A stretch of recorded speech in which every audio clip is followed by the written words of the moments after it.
I want to thank all of you for coming down today during this tough economic crisis as the economy worsens, as we in the state legislature are being called up and summoned up for mid-September budget cuts, as thousands of New Yorkers have lost their homes due to the subprime mortgage problem, as the unemployment rate has skyrocketed to an all-time high, as New Yorkers are tightening their belts, spending less and saving more, and as corporate America tries to rebound from its meltdown from different industries, the auto industry, the credit industry, and Wall Street, the Buyersnet victims list continues to grow.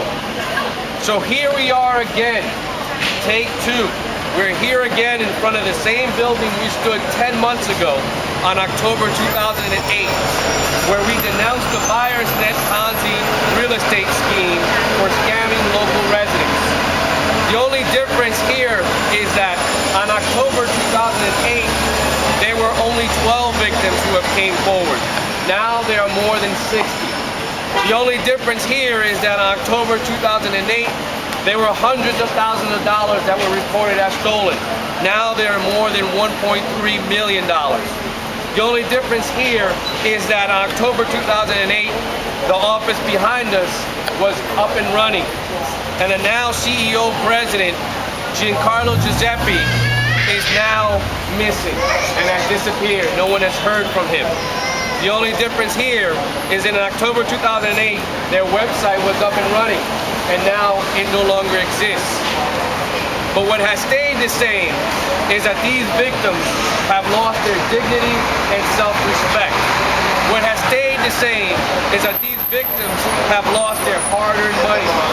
And what has stayed the same is that these victims still have hope that justice will prevail and their money and their faith will be restored. Although $1.3 million doesn't seem like a lot in comparison to the recent Ponzi schemes that have been reported in the news, it means the world to these people standing behind me. It meant a decent retirement. It meant college tuition for kids or their grandchildren. It meant the American dream of owning a home. It meant peace of mind and security. And now all they have is anger, disgust, and distrust for the system. So we must not let them down. Before there was a Bernie Madoff that stole $65 billion in December of 2008. Before there was an Agape World Corporation, which was right across the street, which stole $380 million in February of 2009. There was a Buyersnet in October 2008 that has so far produced over $1.3 million of stolen money. And I know there's so much more people out there that are still victims. So we've enlisted the help of Attorney General Andrew Cuomo and District Attorney Richard Brown so that they can help us in returning some of this lifelong money that they have lost.